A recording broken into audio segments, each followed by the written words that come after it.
hiwmor hefyd am gael popeth yn iawn. Ond ym mhob gêm rygbi, mae yna un dyn bach sy'n gorfod cadw trefn ar y ddau dîm, ac mae'r dyfarnwr rhyngwladol Nigel Owens wedi bod yn torri tir newydd yn ddiweddar wrth gynnal cwrs i helpu eraill i ddyfarnu trwy gyfrwng y Gymraeg. Haws yn ni, achos dim ond un dyfarnwr llawn amser sy'n Gymru.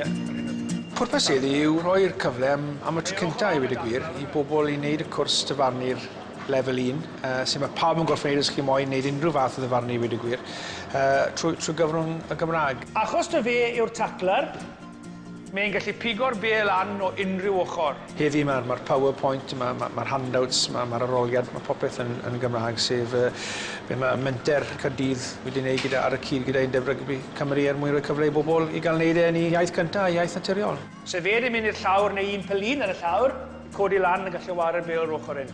Wel, mae'r cwrs dyfarnu yma heddi yn rhan o raglen o gyrsiau fforddiant. Mae Menter Caerdydd wedi datblygu leni. A mae Nigel yn ffantastig heddi, a mae pob un dwi'n meddwl yn elwa yn fawr o'i brofiadau. Does dim i fi ref gwell yn y byd, a'r ffaith bod e'n Gymro, a'r ffaith bod e'n siarad Cymraeg, mae hwnna'n berffaith. Mae'n anhygoel i cael rhywun fel yna i dysgu ni sut i wneud pethau fel rygbi.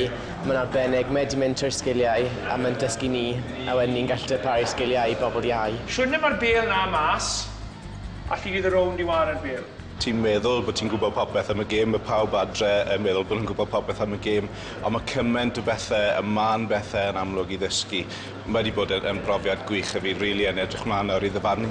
Pan ni'n dyfarnu gemau lleol, llefydd fel Ponteberem, Castell Newydd Emling, Crymych, llefydd Cymraeg, mae nifer o lefydd eraill hefyd. I chi'n gallu defnyddio'r Gymraeg fi'n achos bod y chwaraewyr yn Gymraeg, ond ar y lefel i fi'n dyfarnu, dyw e ddim yn digwydd, felly mae'n anodd iawn. Mae'n ambell i air fan hyn iddi, nag o'n i'n deall, o'n i'n sgipo trwyddo nhw wedyn yn gyflym iawn.